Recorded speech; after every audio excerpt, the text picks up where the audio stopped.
Good evening, ladies and gentlemen. Welcome to Carry On at Cush. Everyone's here who should be here, and everyone who's not doesn't get it. If you're watching on the internet, hi! Welcome to one and all to our every Tuesday evening, 8 p.m. live stage show broadcast simultaneously on YouTube. Go Google. All right, my name's Kit. Hi, Kit. Hi. How are you tonight, people of Eugene?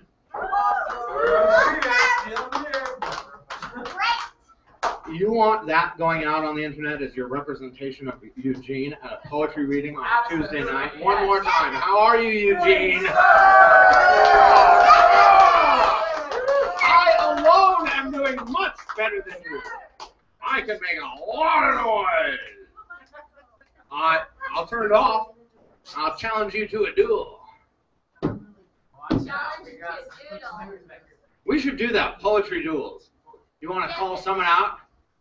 You know, we keep everything on the stage here. You got a problem, you come talk to me. We'll get 7 minutes together up here to dialogue. That's right. All right, let's keep the noise down and the sound proud. Let's go, and I'll start out. Why not? I'll set the stage.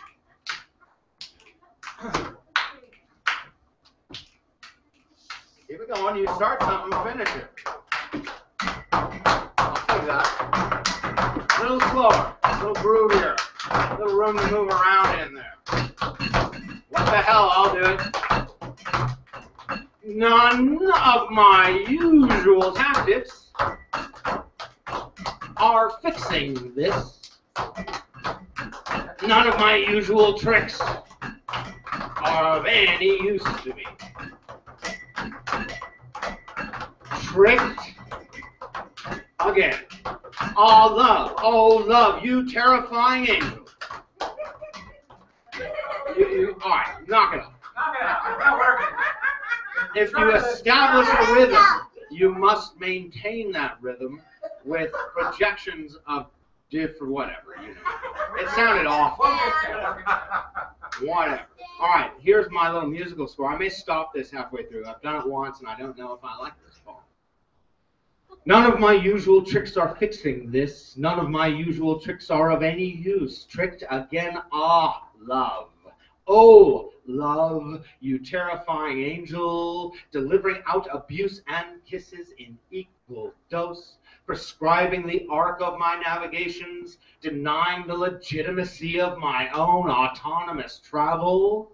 Lost again, lost in love again, lost and abandoned again, lost in love. Where am I? And who have I become? I don't know. I'll love you, bitch. Pointless, this poem. A call out. I'm calling out with bellow and wail, hear me now. I call, I am calling, hear me, I am calling, do you hear? Oh love, you wretched lover, oh love, oh me, oh my, oh love, love, oh love, oh love, you demon, my lover, my sin, my alone, my love, dear God, my lover, my lover, my lover.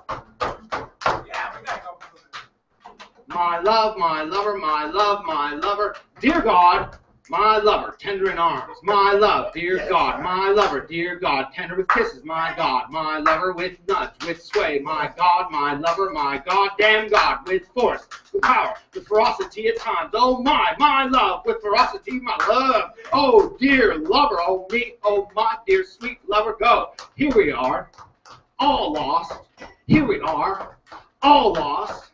Here we are, all lost when it comes to love, love, love, lost, alone and lost, and yet you, me, we have something, shh, we have something nobody knows, oh, shh, we have something, I wasn't telling you to shut up, come on, we're working it out, I'm not afraid to do this, I will push it. Something in reserve, something secret. We have built something. We have something beyond or beyond. Something. What is it? What is it? I swear, I know it, I feel it, and with nothing left to do, I release it. Now get down heavy on that beat, folks. Here's the big wowie finish. Here it comes. The knockout, demon busting, ghost destroying, hurricane wrecking, twister laughing, quake shaking, storm party, monster slaying, ogre smashing, troll defying, war ending, conflict destroying, coma ending, vampire staking, nightmare waking, sleepwalk ending, all powerful, all seeing, all knowing, all consuming, all believing, all directing, all jaws dropping, Muhammad Ali, Joe Frazier, 10,000 round, heavyweight knockout, no split decision, no doubt, no denying, no stopping, world destroying power, lost, not lost, lost, not lost, at the end of things, at the very end of things. At the very end of things, no doubt, Armageddon. I have you, that's written down. I have you all. True. And that's the poem. That's so. I can judge my own poem. You can't. Or you can, but I won't be paying attention. That was fun, though. I think that was halfway there. We'll work on that. And maybe I'll bring little shakers for you all. And we'll do something. I like doing that. I like just going for broke. Thank you for participating. How are you tonight, Eugene? I know, there's something in the air, isn't it? What is it? Who's got a word for it? Who's got a word who can define tonight? Unpredictable. Unpredictable. Right on. And Jeremy, you're up with that. You've got 7 minutes. I will cut you off, and you are being broadcast live at this moment. Yours was 8.6 minutes. Wasn't that awesome? I got a little jive in there, too. I get these places out here. Stay down for 10 seconds, game over. Must be strong, be quick, be smarter, or get splat, rat race, way behind pace, keeping the edge, one against all, dominate, win, then we can have a ball. Sex, drugs, and alcohol, dominate, win, then we can go crazy. Football, basketball, hockey, golf, soccer, baseball, tennis matches every second, mind of the competitor, conversational war at work in the field, even the women are guiding lights, not our possessive wives, mind you. Yet they are guiding lights, the ones who remind us of the futility of the fight. Even they now, some want to compete with each other, want to switch a three-pointer, block a shot, steal a ball when you get on top. Everyone wants to fight you, then leave the gun by the bed before you shut eyes, or better yet, don't sleep. This is war since the slave age of Egyptians, the phallic dominion, and probably way before destruction that Moses perceived as our community destiny when dicks get too much power. Yet even he couldn't escape, it seems, the phallic mentality, though he tried to make a deep recorded change, knowing well there'd be coming many a fresh and ready dicks in the coming age. So, what happened in the land of Lemuria? The antiquity of Atlantis, the golden age of India, times of supposed enlightenment in masse. Why do our earliest written records date only some 8,000 years past? Did we simply have better memory then? Find in recording to be redundant? Did we have different kinds of dicks that flew around our dreams like pollen and didn't confuse our passive spirits and yet still ignited the new birth of our season? Was it that we could remember everything without even trying? Being that negativity rarely entered our perceptions and the powers that be flowed through our bodies and became our intellectual muse quite effortlessly? Or was it because such times of dreamy being never really existed? That's right. And we are just gradually growing, evolving through a perpetual state of war and insecurity instigated by the dick and dicks rising most all the time and cleverly and almost heartlessly overcoming the angels who have forgotten their true identity. For they, we perhaps, just cannot understand the reasoning and learning how to play the game of chess, sacrificing the queen to protect the king dick. Since when was life's learning found on a flat square or in strategic thinking just one step ahead of the opposing queen? There must be a law book somewhere in the house of dicks that say, child, if you will eat at my table and inherit my wealth, you must remain perpetually hard.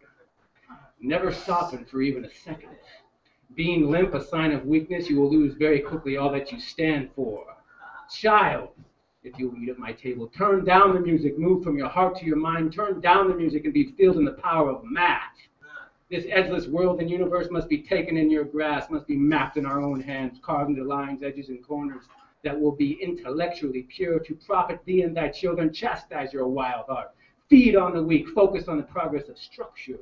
The weak are the wild ones who find no direction in this land. They wander and wander in the ocean of their minds and expect to be cared for, only to find if they did not first perish in the storms, only to discover deserted isles, isles of nothing. Structure, my dear, and progress. Read and learn well and use. Spit and feed on the weak. They are there for our taking, and this you must do, only the dominant real rule. 'Tis the law of nature, and we, my child, we are the princocks of nature, for only we can understand that the very trees of our land must remain perpetually hard, if they are to rise above the rest. And I do not have a heart-on right now. But Andrew might. Okay. Chastise your wild heart and be wary of those stories that tell of islands far, far at sea where magic and winged creatures sing resoundingly that the act of domination is a sin. Many of our own children, our own purebred darlings, have searched for such islands only to return with heads down and without a crown remaining down until they take their own lives. Having searched and not found, they have spent too much time lost at sea. Chastise your wild heart, my child, and forego such mystical vanities of paradise and magic. If you will eat at my table, you must feed on the weak and study the ways of measured things, for such is our natural intellect. Embrace your intelligence now, marry your mind to your pulsing cock, for it is your gun and shall be your one unfailing weapon against ignorance. And that child, seeing the firmness in his father's voice, the veins in his temple, the strength of his arm, the fat of his rounds, that child, seeing the smile of his mother, under seafaring eyes lighting under a duller luster, eyes seeing living in bipolar worlds, a subtle confusion she could not diffuse between her love of one and another. Some days enthusiasm almost too jubilant, some days deathly still, eyes of a new moon, deep creep inside, hiding and dying, nothing more.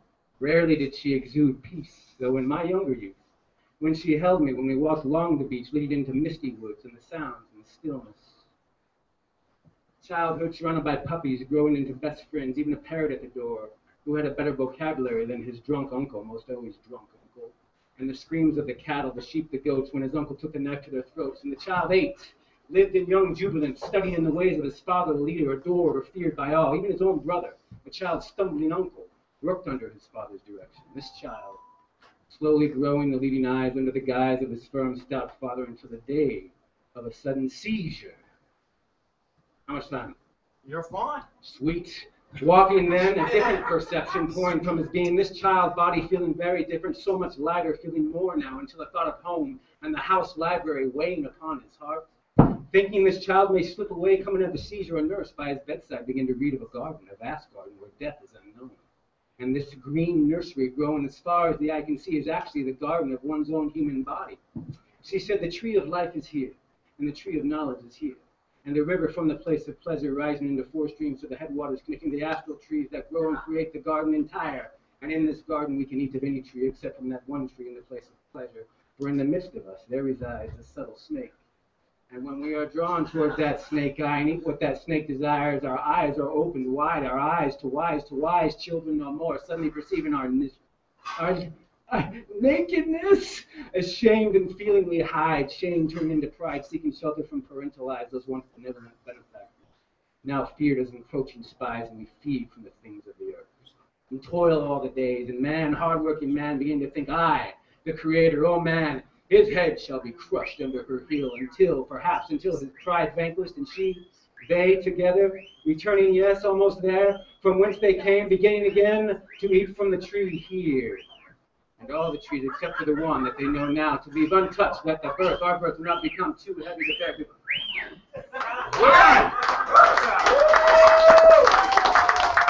Time waits for no man, no dick, and no woman. Time waits for nothing. Actually, time can be really antagonistic toward your dick. I know. Thanks, Jeremy. I love when you all get into that delicious uncomfortableness of using language we usually leave in the therapy room. You know, I mean, if you want to therapy it out up here, which I don't think you were doing, but if you do want to do it, we'll heckle you. Maybe the original form of therapy, poetry. Huh? Kind of something you can do alone, get some feelings out, you get some distance on it, some judgment, some dialectic on it, then you can share it. Then someone else can read it, and it can become theirs partly. and then someone else can hear it, and then it's theirs, and you see what we got going on here? We got the history of poetry from the first poet, whoever that was. Whatever person once said, ugh, ugh. Oh, wait. Ugh, ugh. Ugh, ugh might have been the first poem. I've thought about this a lot, so I'm probably right. Ugh, ugh is close. All right, so what was the first thought? I'll answer that later. Because I've talked to everyone and from many disciplines to find out what the first human thought is. Now we've got to settle down from those days. Come on up, Candace. Everyone gets 7 minutes. You all right? Knock them down. Mine'll be pretty short this week. My poem this week is a lighthearted one. It's titled The Hold Cutest... on 1 second, Candace. I'm sorry. Let's do this. And speak up. Speaking of, can everyone hear me? Great.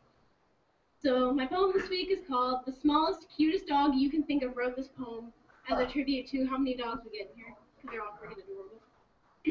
Belt it out, girl. A stomach void of content I wake to, and the feeding human remains asleep. Oh, to despair, the longing this dependence upon the flesh bags creates and cultivates in the essence of my eternal being. A deep longing to embrace the hunt and gather my pride. It engulfs every other devastatingly deviant desire I face daily. Greater it is than the practices of trash can tipping for a decadent bounty of fabulous foods and succulent smells. Greater it is than the ravaging belly rubs present predominantly at a time of flesh bags' return. It is even greater than the secretly secured scraps of meat managed to me by the smallest squishy pink ones. Say that. I desire a destruction and desolation far more graphic than words can describe. The dog days of vicious wolf ancestors that before me transcend and penetrate my dreams of death and feverish freedoms. The sight of sweet prey stands before paws poised and positioned to sprint. Tearing without taboo into fur and down to bone, fleeting life as the dessert of this violence that I am. Grass gently grates fur as slumber approaches a being without void, full on life and vigor. But alas, I am not that ancestral canine, a couch cushion as my grass, kibble as that with which I must satisfy my urges to take and devour, and only occasionally do I even get to go on walkies. My time will come calling him back to the wild we will all wander, as once white-haired others did. A return to what it is to be a truly terrifying beast of blood and everlasting force of nature, no longer to be referred to as Spot, but as a scream of terror.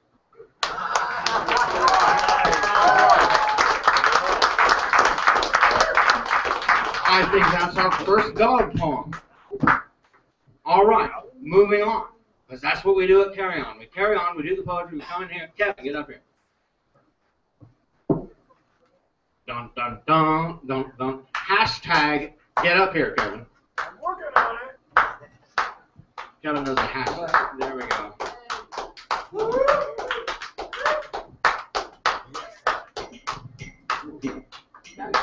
Here he comes. Here he comes. He's coming around the piano when he comes. Coming around the piano when he comes through the poet slide. Here comes Kevin, our friend Kevin. He's on the Eugene stage at Cush. He's on Kevin. All right. Let's hear it for Kevin. Come on.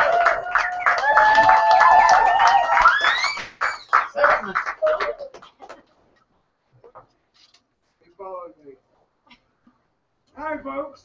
Hi, Kevin. Speak up tonight. Hi, folks. There we go. Kevin here, and I'm still realized. Hashtag, some say there's an infinite void before the beginning. Let's review. As Cosmos said, there's another universe beyond this one. Ergo, the infinite void, the infinite number of universes fill the infinite void. Dark energy and dark matter transcends it all. What's it do? it is what is. Dark energy is the churn. Go for it. Dark matter is gravity, slows things down, and magnetism, which is the avenue of action. Well, I don't know about that's his avenue there. And this Never work with dog. all the universes, including this one. And I call it the Uber God. Because it's more than a supreme being. We got a poem in there? In a minute. Unlike the supreme being, Uber God operates in an egoless environment of service, forgiveness, etc. While the Bible mentions these attributes, few follow them. Most find biblical aspects that stroke their egos. The most egregious is dominion. Instead of caring for the planet, we're raping it to death. Hashtag poetry break. Hashtag carry on. Moving through air. Moving through air. Being self-aware of what your muscles do. After all, it is you. When in motion, ride the ocean of emotion in your realm. Experience shows the body knows to avoid the blows. Life slings your way. Namaste. Now, the Uber God in me, it's hard to describe, but I've had one incredible life. Didn't die many times, and everything always worked out. Money came, I needed it, yada, yada, yada. I like to think of it like a river. Actually, I like to think of it like a poetry. Okay. Well, the poetry is, I paddle my own canoe, but when I head for shoals of bad habits, a rogue wave washes me away. But sometimes the rogue wave washes other people to me. I had an accident in the forest once when my axle slipped back, drive shaft fell out at 50 miles of nowhere. And paddled up some people to keep me company, paddled up some workers to make it so I could drive front-wheel drive, and I got out of there. I think that's actually through the Uber God. Because these were people, none of these people would accept any money. Yeah, I'm going to need a poem here. It's a poetry reading. Okay. I need poems. I'm sorry, but that's how it is. I'll have to get them all into the poems. Okay. I'd love to hear a poem. Consider the choices. Someone wrote asking for God's intervention. God intervenes all the time by enabling choices. Ego clutter disables most people from considering those choices. My choice is mine is the battle cry. I invite consideration. Step back, stand down, time out, take a deep breath, ponder. The right choice will come clear. It has kept me alive and well and out of jail for 65 years. Thank you. All right. All right. Thank you, Kevin. All right. Staying out of jail is A number 1. Tip top on the list of things to do. Stay out of jail. So, yes, if you're up here, we don't like you to talk about your poetry. I get to talk about whatever the hell I want. You want to do that, you go get your own poetry reading. I mean, I hate to be blunt about it, but that's how it is, right? We got to keep it moving on. There's a lot of you out there, and we want to hear you. So, Mary, come on up.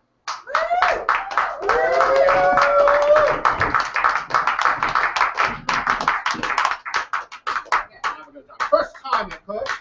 Yeah.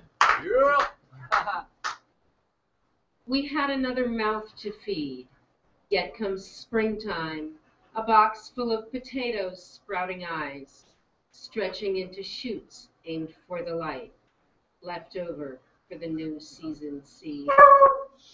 It was a winter thick with orange pumpkin rolled out into pies, a freezer full of cider, berries, pesto, squash, and sauce, bags of oats and parsnip stew, kale, leeks, and beets, keeping cool in the rain-pounded ground.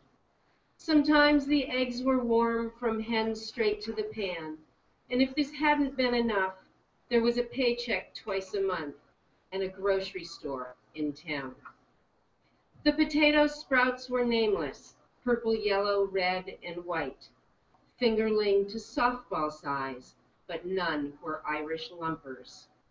Before 1845, 4 of 10 rural Irish ate no solid food except potatoes, sat together around a basket, peeled the jackets with their nails, and dipped in salt, washed them down with buttermilk, milk and potatoes, mashed potatoes, simple fare on small, stony farms for the strongest peasants in Europe. Spores born on the wind and rain, phytophthora water mold alighted on green leaves and washed down through the soil. Digging tubers black and foul, how the hungry Celtic farmers howled. Some built roads to nowhere, made half a shilling for some meal. Others to the workhouse where they dressed in penal garb and pointed shoes. Cottages were tumbled, families turned out on the road, drifted round the land in search of food.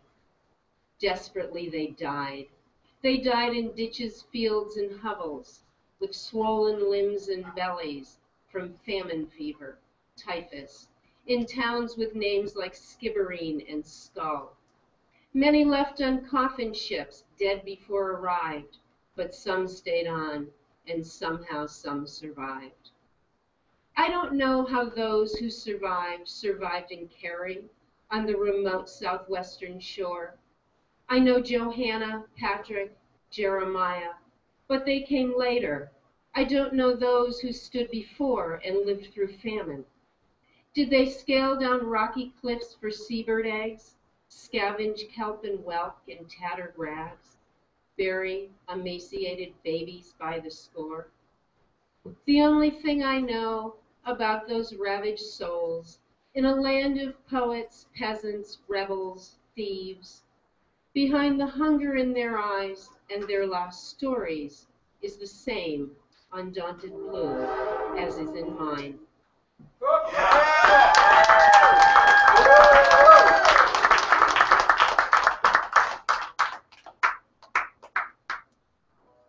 I threw away a pot of rice today.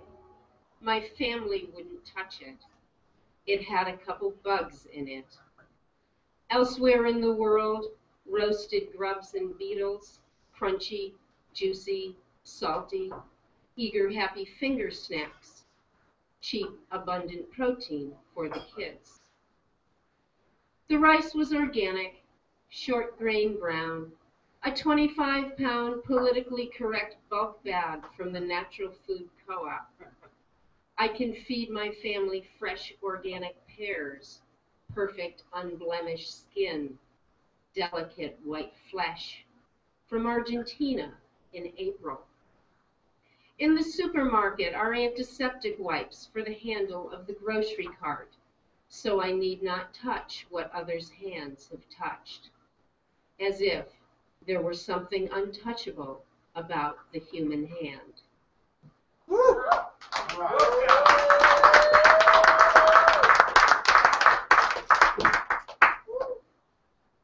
Canoe Meadows.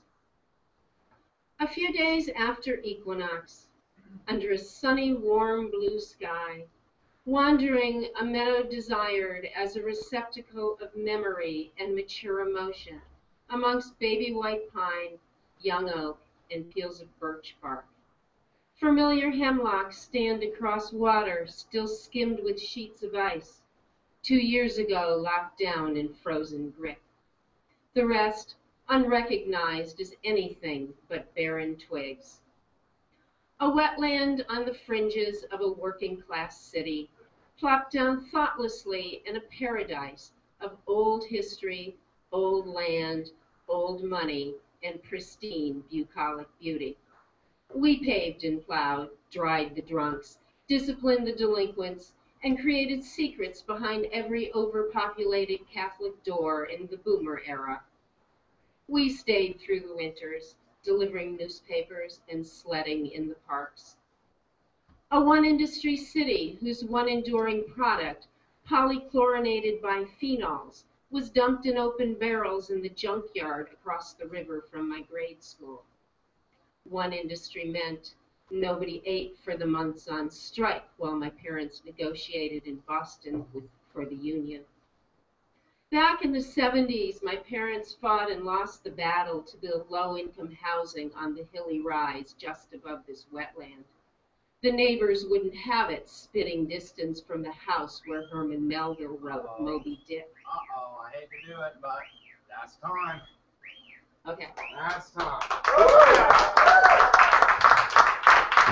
All right, Miss Merciless. Thank you, Mary. So spread the word in Washington of this magical fortress named Cush, built for poetry. We're into the very meaty heart of the reading now. Let's keep going. James, come on up here.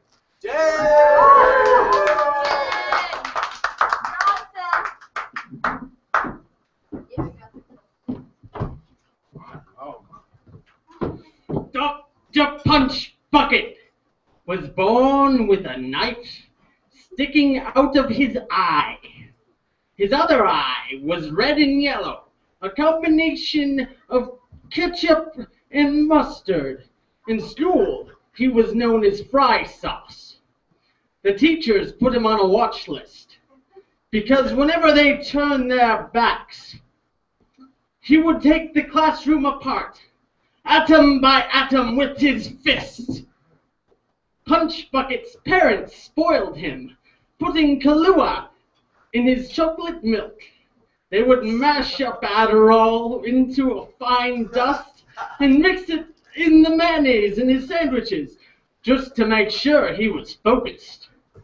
Punch Bucket had the silver knife pulled out of his eye socket one day. Punchy couldn't see anything, so he picked up a dissected frog and shoved it in his eye hole. At that point, he discovered the best part of cigarettes: formaldehyde, nicotine, carcinogen. Punch Bucket, with his new dissected frog eye, would get so excited the little frog's heart started beating and glowing. Punch Bucket skipped 10 grades and wound up in college fast. He got an internship as a teacher's aide. Fry Sauce was all about experimenting on the other students. Before class, he would plant electrical nodes under random places throughout the class. This was to shock everyone, because they were jerks and had it coming. But Punch Bucket told the class it was to test their reflexes. When Punchy Buckety krilled on home, his parents would put on their black leather lab coats and open up Punch Bucket's head, filling it with pieces of other species of plant life: zebra life, gulper eel, squid eyes, and of course tiger, lion, hyena, moose, elephant blood mix. Kept Punchy Fry Sauce McBucket in better shape than anybody else in the world. Everybody was somebody's test subject.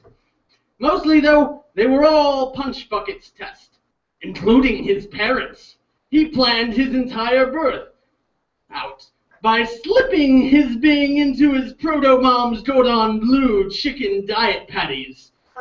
Then he took over her mind, forcing her to punch holes in cars to show whether or not he would even want to exist. Right. After that, it got crazy. His parents stopped drinking and started eating human adrenaline glands, ayahuasca, and watching Animal Farm on repeat. And fast forward. Punch Bucket then existed. He wasn't born so much as this giant laser phased him in, full grown but microscopic. Punch Bucket was the Timothy Leary of doctors, growing up blending comic books together, ingesting knowledge. He wanted wings like a vulture, and arms like an octopus, and a mane like a rhino. Of course, Full-grown children would have some psycho ideas about what they can and cannot do, but Dr. Punchbucket could do anything. He could spin his neck 690,000 degrees off of his body. The calculations and formulas were so abstract, they actually went back in time and assassinated 3 presidents. His mind killed Lincoln, Kennedy, and even future presidents Siegfried and Roy. Punchbucket had exceeded his power and was starting to short out. The battery acid in his blood was mixed with hydrochloric acid and LSD. Punchbucket needed to calm down, but there was coke in the water supply and beer in the toilet supply. Punchbucket puked and puked, and that's how his son was born, a frightening, unblinking puke fetus that floated around the house, contradicting everything Punchbucket stood for by fixing it with puke and robo-turds. Eventually, the baby gave Punchbucket up for adoption, and the adoption agency put him in standby mode. The town went into standby mode too. Then it crashed, and the simulation was real, but the data had corrupted, glitching the street, and nobody could fix it because Punchbucket was forever comatose, and his son, Blocket, just ate hamburgers, not caring about his super psycho doctor dad, Dr. Punchbucket. Yeah.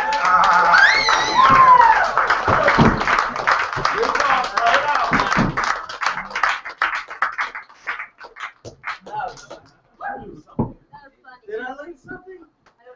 Yeah, he lost something. Lost his good sense and reason a long time ago. Thank God for it. Don't need none of that good sense here. That sounds a little hot to me. All right, here we go. We got Roy coming back. Third time for Roy. All right, Roy. Roy. Entering the stage now. There we go.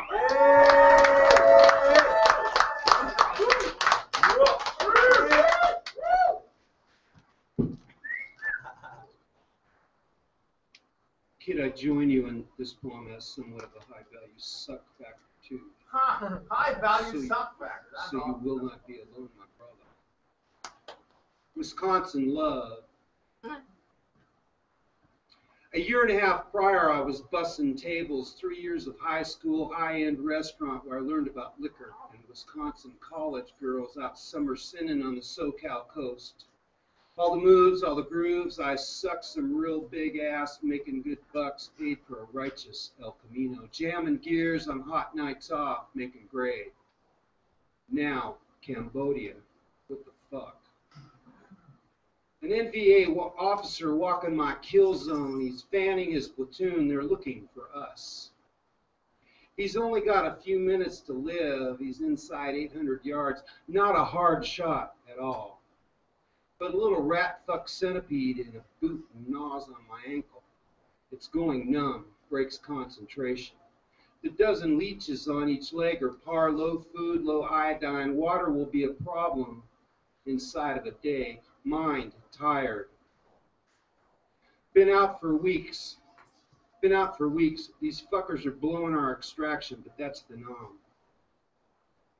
Then Miss Margie, Wisconsin, what the fuck pops in my brain? I have no idea why.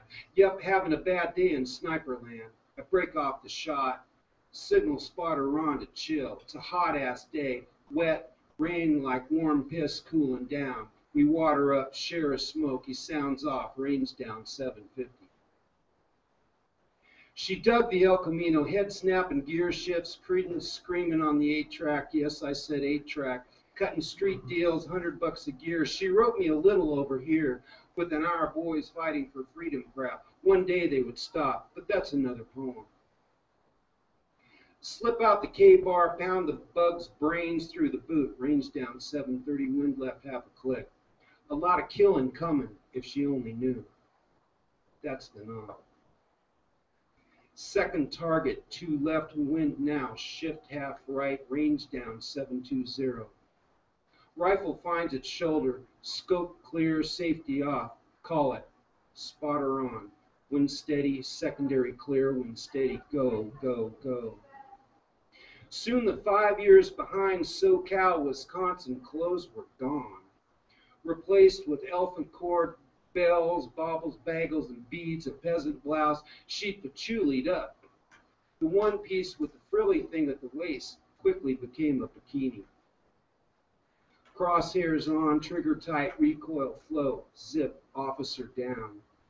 Turn, second target, work the bolt, reset. The radio operator, target on, he's down. Bolt works.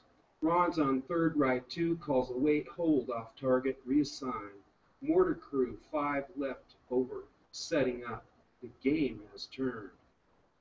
Brush blocks most of it, we need to move. Her apartment a block from the beach, filled with SoCal Coast 1970 furnishings, apple crate for records, stereo at the center, hanging beads, macrame hanging plants, the obligatory incense, candle wax coated Chianti bottles, mattress on the floor, coconut oil, piles of a spiritual book, seashells on all the windowsills, a fine film of sand on all the surfaces. Are we going to the drags tonight? First mortar round, long left, we wait, range called 700. They hold there. We move, quick crawl, 50 left, second round, long right, closer. Time for careful. Sun is peak, hot, wet, stink, paint up, ghillie up, camel up, 2 bushes slowly rise. Their spotter glosses right over us. Bingo. We went time in, time off, she and I. My girlfriend, pissed on, pissed off. Margie, Wisconsin, what the fuck got the pissed off time? She talk of open relationships, free spirit, free love, life to harm, a karma, Sam Cooke, Santana, the ocean, the beauty, the waves, Wisconsin. Tasa Jahara bread book, build me a plant stand, chakras, meditation, try yoga, eating at the Christian table, surf, surfing, boogie board, sunsets. Mortar round, long right, closer. Range even, target to range mortar tooth. Mortar round, long right, closer. Machine gunners now getting the game, set range 700. Their gunners way high left. She'd go on and on sometimes. Yes, the sunset, going vegan, listening to plants, cats, the environment, street racing, Sunset Boulevard, Venice Beach, sunburn, suntan, sunsick, the Beatles. 2001, A Space Odyssey, how real it all felt. Nixon, the war, wants a wetsuit. Thinks Zoggs is the better surfboard wax. Shift target mortar bipod, 700 even, wind, nil. Ride the recoil, tube down, work the bolt, their spotter down. 2 override the gun crew, 3 more down. A good way to off-balance a larger force with a smaller one is to move up fast, full auto all the way. Such a long, hot engagement, they folded. Rare to see surrender, weapons down, hands up, no shit. Young and younger, their water long gone, gaunt, very hungry.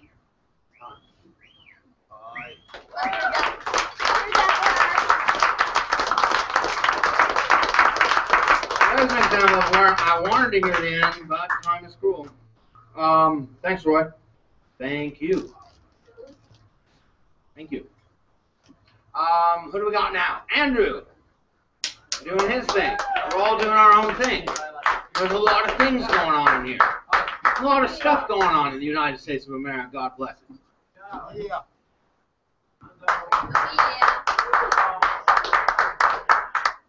The peeps. This is how Socrates corrupted the youth. I would shake your hand, Socrates said to the young man, but it's terribly covered in germs. They were homeless several eons ago, but quickly learned to build humans like me. Big things as hosts for smaller things, so I just want you to see this conversation as an accident. As far as I'm concerned, I'm a home with uncomfortable seats, and my talking is them squirming, trying to get comfortable. So let's see, where should I start? When I know we're going to go in circles, really it doesn't matter, since the arbitrariness of all things will soon become so apparent you will think to yourself that I could have started anywhere, going from thing to thing, demonstrating the tautological, paradoxical, irrational nature of all your thinking. I suppose infinity is as good a place to start as any, and it's been on my mind lately, so here we go. Infinity is as close as the space between any 2 points, no matter their distance from each other. 1 and 2 has 1/2, 1/4, 1/8, 1/16, 1/1,000,000th, and so on forever inside of it. And if you can open the proverbial parachute of your mind in math, certain infinities are larger than others. There are an infinite number of whole numbers, 1, 2, 3, and so on forever, but an infinite amount of fractions between any 2 whole numbers. Therefore, there are infinitely more fractions than there are the infinite number of numbers. 2 steps into math, and we already have a so-called boundless and endless swallowed by a more boundless, and more endless. And don't even get me started on what's termed the irrational numbers that exist as apparent quantities which defy conventions of rationality, but rationally must exist. You'll see. What was basic in elementary school was founded on concepts, at least not immediately graspable as reasonable. We need to examine the role of reason in your life, young man. It clearly works at the pragmatic, technical level day to day, nearly unnoticed by you, so used to it. But then you take it and use it to get farther and farther out there, away from the atmosphere, where without immediate solid realities, reason, like human beings without oxygen, cannot survive. This may lead us to reason. Perhaps reason itself emerged from the reasonless, just as physics asserts that time emerged from the timeless and space from the spaceless. And if you cannot fathom this, just remember the word phaneron was made up by philosophers and solipsists, especially for you, to describe how the assumed one-to-one correlation of your reality, aka your common sense, with whatever is real does not necessarily add up well. Like the colorblind, you may find your mind, space-time continuum, and other metaphysical verities blind. Will you make reason the one dogma which you take on faith? For every proposition require a defense which does not assume the merits of the proposition, with the one exception of the proposition you use to analyze all propositions. The theory of logic which you defend assuming logic. What's really the difference between 1,000 unprovable beliefs and one when your one is the foundation of every idea you hold? Why not console yourself in ghosts and goblins and Santa Claus, making how much fun you can have believing this shit the barometer of whether it is worth it, or at least claim some personal mystical understandings transcendent to either the applause or boos of some man's logic. Do you call this insane? Please, pray tell, from whence do you get your conception of sanity, but from accepted norms of what that noun should look like? I tell you, genius often comes from mania and insight with folly. Oh, have you reasoned your way rigorously to a portrait of sanity? Well, then back to my original point. You know, according to Sigmund Freud, most of the you that drives your decision-making isn't even known by you. So I could psychoanalyze your every behavior down to a desire to fuck your mom. Oh, no. He did. Prove me wrong, oh youth. Who doesn't have access to where his motivations come from? Young man, the whole reason I'm telling you this and the reason you're listening is that we want to fuck our moms. Oh, You think your parents want to hear this stuff when they already bought into the answers that made them secure enough to bring a baby into the world? You think they would have had one if they thought of that?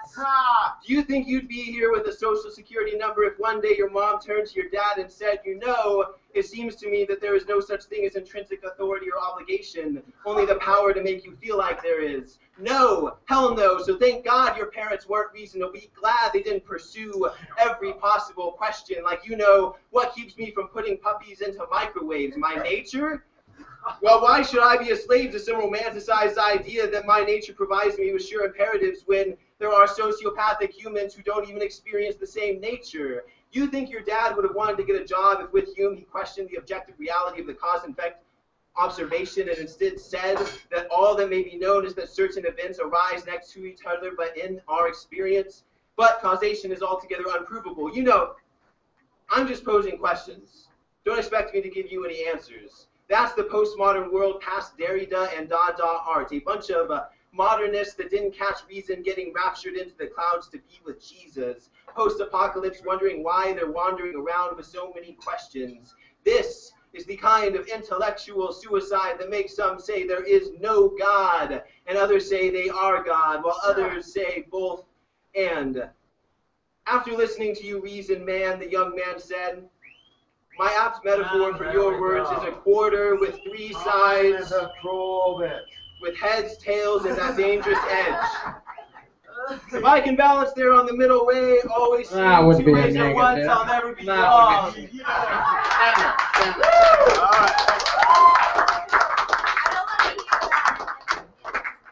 Alright, so for those watching on the internet, wow, they're falling out in Eugene. Here, carry on.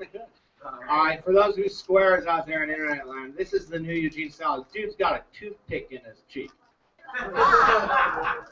And he's got red shorts on. I'm just noticing. I'm not judging. Yeah. You got to look at that. That's some form of commitment. Now get out of here. Ow! Toothpick? What are the kids gonna do next? He had kind of a give it away now rhythm there. I like that. That was rolling. Yeah. Oh boy. They're falling out. Alright. Steven, you gotta follow that. You got a toothpick? Let's keep the crosstalk down. Ears on the stage. If you want to talk, go outside. We gave you your time. Now you give them your time.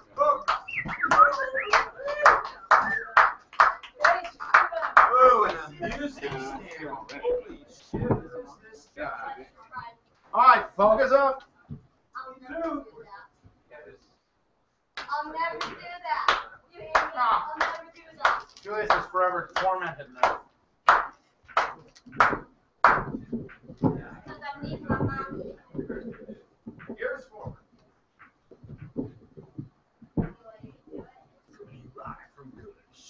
A love poem. Nice. Good love, baby.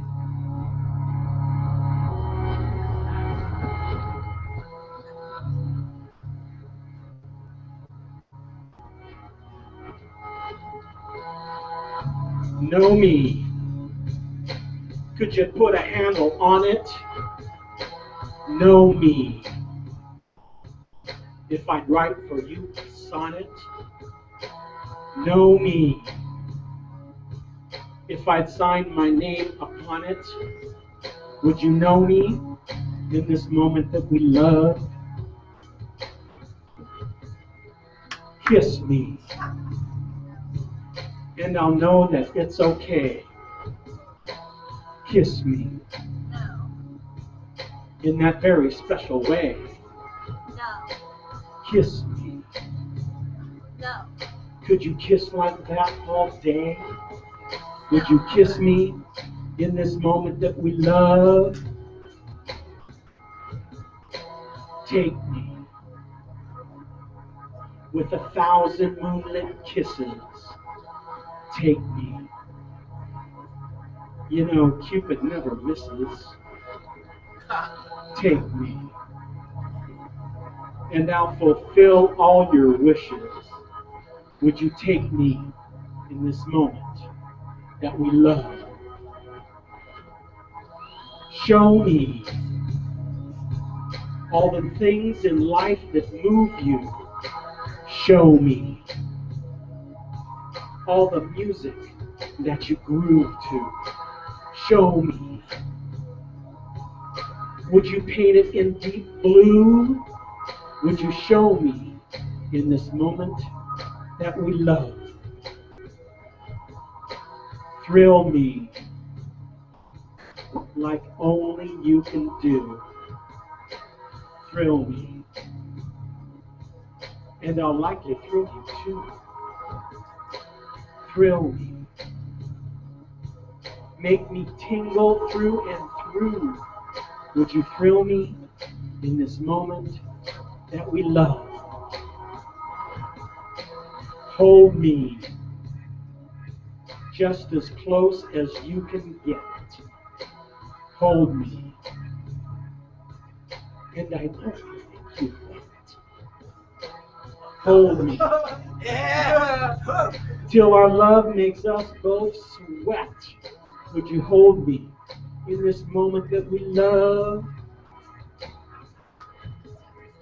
Tell me that our love will last forever. Tell me. Yes, it's you and me together. Tell me. We can stand the stormy weather. Would you tell me in this moment that we love?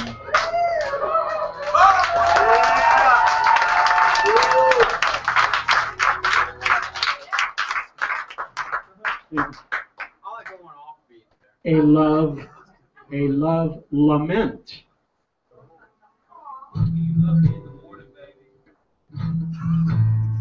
Terry.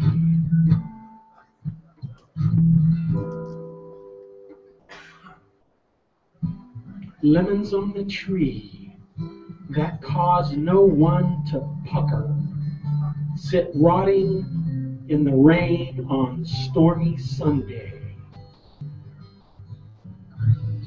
Well-worn flip-flops still carry your tired feet as you move slowly through your no one to speak to world.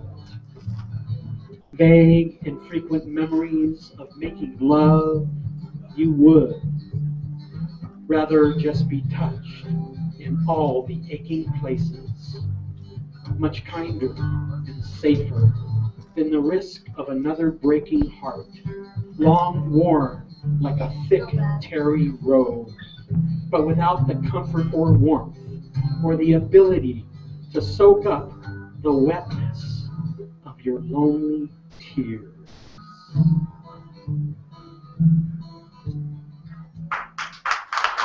Thank you.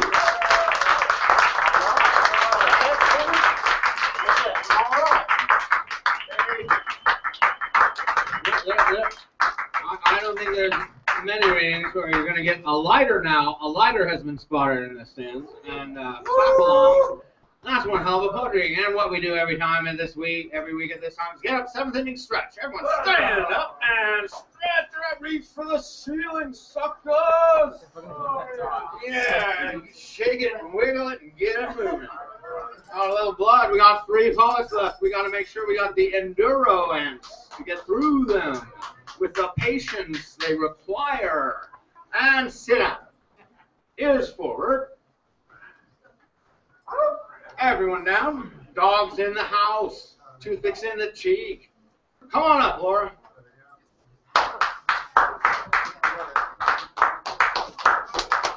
You just stretch those arms. Use those hands. Use those hands. Use those. There. Thank you. All right. That's not hard. Okay. If only I were taller. 7.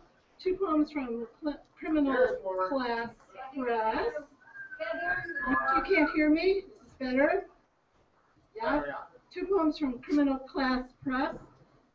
As a poet, I make a lot of stuff up. The Snowflake Bruise. This smart, beautiful, real, purple violation, a prefabricated lacuna, echoes a vintage cameo ring, a curved cabochon set into green gold. Act quickly and receive a startling princess-cut diamond engagement ring, the forgiveness hyperbole. A useless contrast, ideal for spring. Snowflake Bruise comes in sapphire, amethyst, black pearl, emerald, rutilated quartz. Material, flawless, 100% man-made. Measures the width of the fist times the orbit of the eye. Cost, a knee bent in servitude. Inlaid imported buttons slit into skin. And add brutal displays of affection to include sunset. Weighed down by wings, I pretend to fall in love. No one is really coming when the rain tapers off. Tarantulas tangle on the road blown to silica, broken shale. My feathers never come clean. There's no struggle without burning. I met our separate destinies, cash and carry. It's so easy buying a gun. Dead girls are counting on me.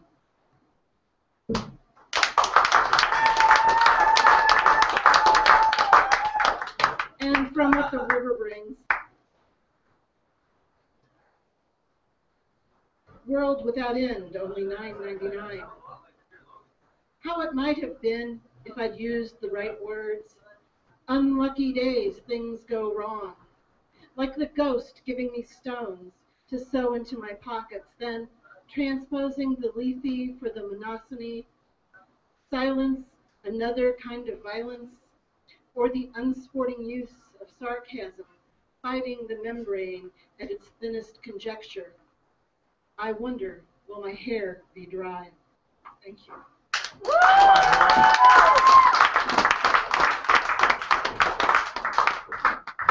So if you're hearing the gurgle from outside, that's our new air system. There's people out there talking and stuff. So, as I've said before, if you can't handle a dishwasher or something, talk outside. Maybe you should be louder. Thank you, Laura. Thank you, everyone. You're all wonderful and just gorgeous the way you are. All right, 2 poets left. We got Philip now. Phil!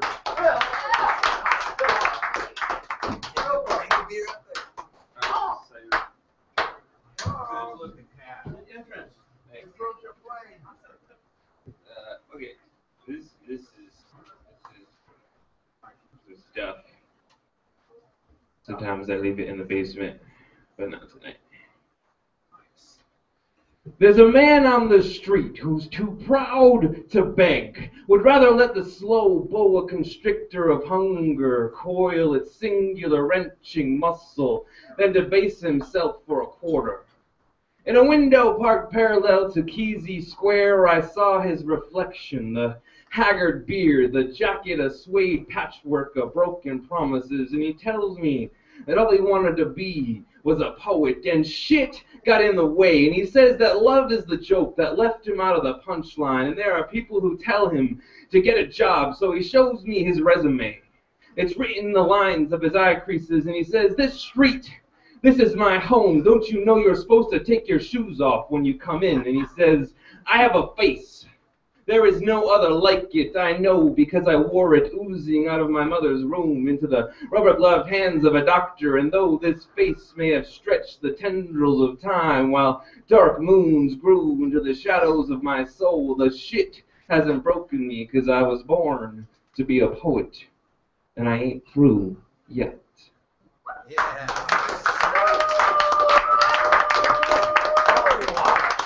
I haven't looked at this one in a while. Listen to the mothers. Listen to the mothers who fed and clothed you. Listen to the mothers who lifted needle to thread, who brought you out for ice cream, who took you to the dentist for a checkup, who helped you with your homework, who swore oaths, crossing themselves like saints.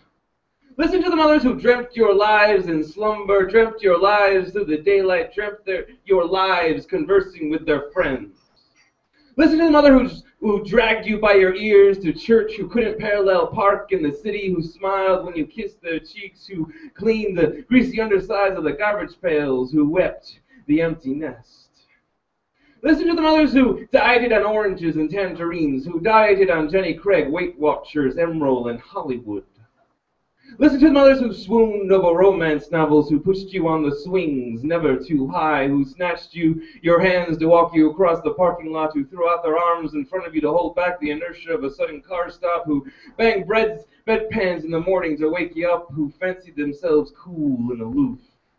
Listen to the mothers who drove you to school every day, who walked with you to school every day, who kicked you off to walk to school each day. Listen to the mothers who slept late in the morning. Listen to the mothers who huffed and sighed dramatically, who threw you the look, who vied for your attention, who raised their chins to the world, who lowered their chins to the world, who gazed at the world with open eyes. Listen to the mothers who had good lawyers. Listen to the mothers who ate men. Listen to the mothers who couldn't have an orgasm, who faked their orgasms, who never masturbated. Listen to the mothers who never grew breasts, whose breasts were ripe like pears for feeding, whose breasts sagged with age, whose breasts were lost to cancer. Listen to the mothers who wiped snots from your nose, who changed human diapers, who couldn't hold on to another relationship, who told you you were more important than God. Listen to mothers who flicked off the cars that sped through your neighborhood, who lit candles for the dead, who called you Jimmy Jackass, clown, asshole, nitwit, knucklehead, little bastard, little bitch, little whore, the most lamentable mistake of their lives. Listen to mothers who learned how to live from the Lifetime Channel and Maury Povich, who abandoned their children in dumpsters, who boozed away food money, who fed their children ketchup packets and toothpaste to keep them regular. Listen to mothers who lashed out with wire hangers. Listen to the mothers who lied silently in graveyards, who lied silently with their boyfriends, who lied silently off the exit ramp of divorce.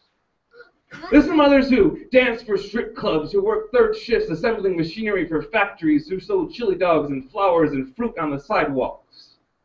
Listen to mothers and they will tell you what procreation is: a swaddling cloth, a night without sleep, pining over a crib, a guilty vacancy no MAO inhibitor can displace, a slice across the wrist of passionate expense, of profound harmony, like pure sunlight piercing every pore of discontent to husband, slave, lover, creep, asshole, junkie, pip, disease, cure, lazy, workaholic, dreamboat sleaze, who one night out of 1,000 nights wedged his song of Solomon between her legs and spasming exotically as a peacock, pronounced himself a father.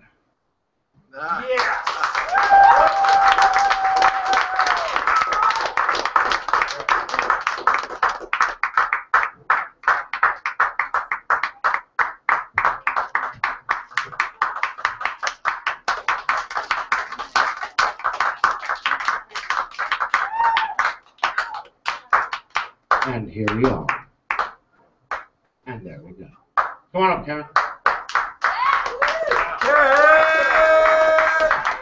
Woo!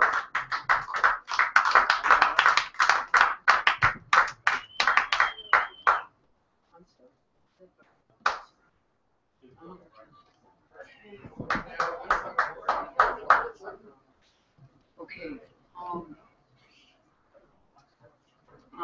This is a piece that I'm going to write right now, as I always do, write a piece on stage.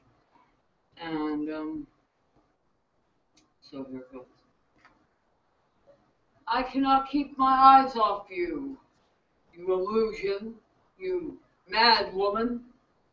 You're every corner of every room, of everywhere, and no place at all. I find you in the smallest corner, an ant of a person who cannot describe herself other than her words. Here I am. I'm standing in front of you. I am your mirror. I am your friend, and perhaps the only one you will ever have. I can't look at the others, no. I'd rather be blind than see what I see, because I do not see it all. Yet I see you there, little one. I'll tell you something. I told God, and I will tell you now, if I cannot see with my heart, then take away my eyes. Take them. They're useless to me. I can't see myself, obviously. Where am I? I don't know. I mean, I see you, and I see me, but what do I see? I have no idea. In this mad illusion that I call my life, this S&M relationship that I squeeze as if I were a man and I was squeezing my testicles to death. I would crush the damn things, I swear I would. And damn it, my ovaries are useless.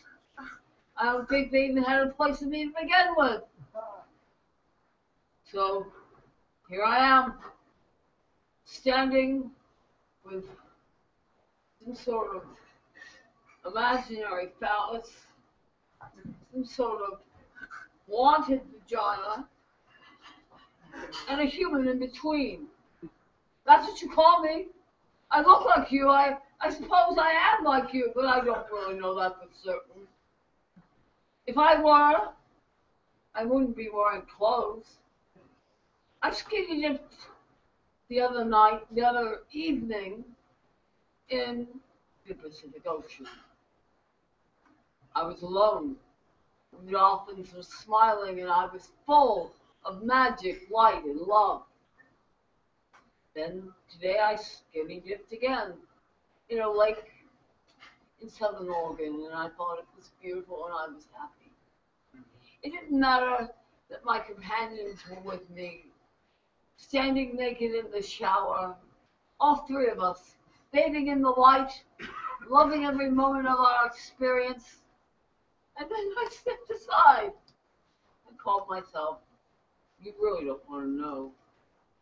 But the point is that I am here, and I suppose you are too, with the little one in the corner, the little one watching with sad, weeping eyes, her little heart breaking, her little encrusted body, an ectoplasm.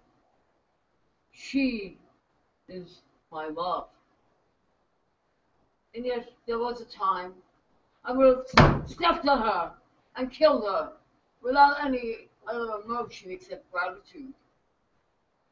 That hateful thing inside me, that cunt who writes poetry and talks of love and acts so indifferent to her own emotions, treats herself so badly, spits on her own grave.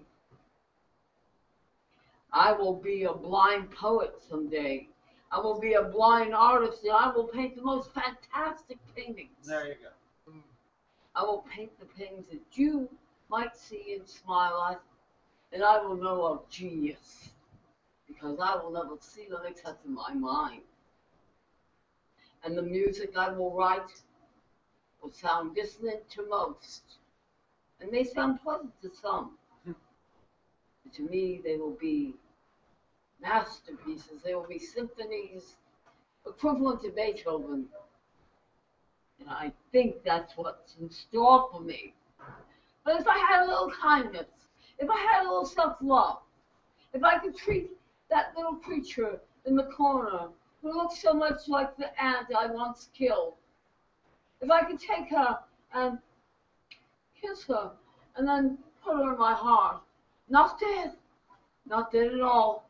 She could crawl around in there, heal the wounds inside me, bathe me in light, and like a spider of a different species, she would weave the tapestry of who I am, and I would extend a course throughout the universe, dancing, singing, being happy.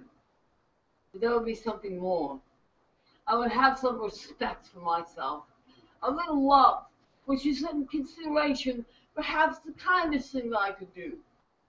I give it to you in generous amounts. And I spent the weekend with, well, I guess 40-some people, 25 of which were monks. And these monks said their love in so many words. One, Dana, D-A-N-A. It means generosity. Now, if I give that generosity to myself and to my little one, who loves me so deeply, if I could give her the love that I have for myself in small amounts, if I could breathe into her heart, my heart in which she weeps, maybe I'd be a kinder person to the one who holds her. Thank you.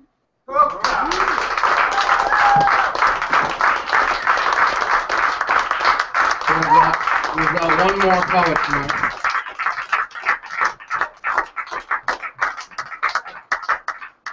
We've got one more poet tonight, and before he comes up to close us out, I'd like to echo some things I heard tonight. Generosity, let's start there. Lots of it here. Good stuff when I see it, I love it. You all said something, at least one thing, that made me go, huh, hadn't thought of it that way before. Hadn't felt that before. Hadn't done that before. Why? Because I'm not you. You're not him. She's not you. We're all different. And what you see is a panoply of the difference of human necessity playing out on the stage. We do that through language. We call it poetry. I don't know what the hell I'm saying except thank you. This is fun. Yes. Now our next poet has 3 minutes to wow you. Come on up, people. The next generation. Yes. The monster of disaster. Yeah. There's only one time of its existence. What existence? A monster I created by accident. I was once a scientist of biology, and I made some monster stronger and much more dangerous than I thought. It would hold a sword-like thing with the hilt things are gone. You know, the 2 things hanging off. And it would be very sharp. And it was even like it's like a wand half sword. So we could cut things, destroy the world, and make any dangerous kind of magic. He could shoot very hot plasma, burning worlds, burning countries, I mean. Go for it, Julie. Tell us about it. So there was almost no way to kill it. It looked like a dragon half human. That's very big, but it does not have wings. It can freeze things with its sword like wand. And when we tried to kill it, our bullets wouldn't do any pain to it. Wow. And he would destroy them. He destroyed our army. He destroyed our police. He almost destroyed our civilization until it went to the only thing we could use, our last nuclear missile. Oh, of course. But we had to use it in the most dangerous place. Where? Yellowstone National Park, Wyoming. Because that's where he was, and if we do it, it will be a very big devastation. Huge. But although it will destroy our civilization, United States, it will kill it. At least. Wrap it up. Time. Ready? Boom! All right.